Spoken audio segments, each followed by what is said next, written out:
हिंदुस्तान की राजनीति में कुछ ऐसा ही वक्त इस वक्त आ गया है कि भारतीय जनता पार्टी मुसलमानों की तरक्की को देखना नहीं चाहता है। ये बात मैं सही कह रहा हूँ।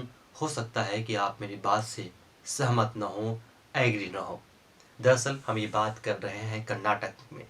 कर्नाटक की कांग्रेस सरकार ने कल ही बजट पेश किया और उसमें मुसलमानों की तरक्की, मुसलमानों के उत्थान और मुसलमानों के शैक्षणिक उत्थान को लेकर कई तरह की घोषणाएं की।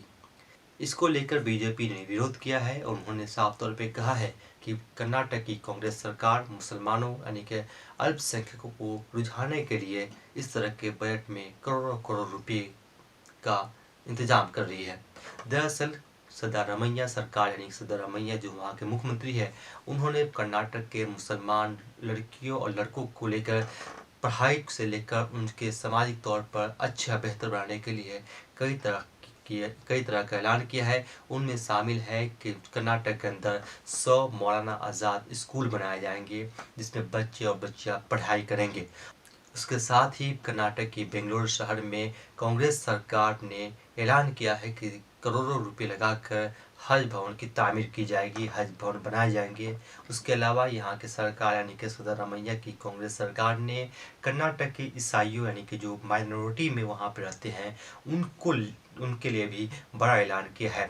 लेकिन गौर करने वाली बात यह है कि बीजेपी इस चीज़ को लेकर बड़ा मसला बना चुकी है और उन्होंने एक तरह से विधानसभा का बाइकआउट किया, विधानसभा में हंगामा भी किया कि सिद्धारमैया की सरकार मुसलमानों की सरकार होती जा रही है और वोट के लिए कांग्रेस मुसलमानों को लुभाने की कोशिश की जा रही है।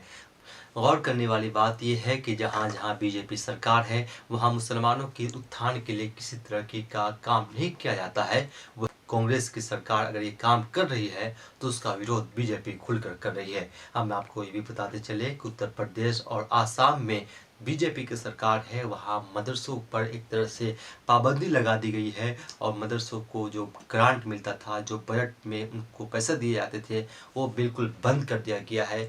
अब इसे दुर्भाग्यपूर्ण या अफसोसनाक बताइए या कुछ भी कह लीजिए, ये बात तो साफ है कि बीजेपी की सरकार या बीजेपी के नेता और आरएसएस से जुड़े हुए नेता मुसलमान के उत्थान, मुसलमानों की तरक्की देखना नहीं चाहती है।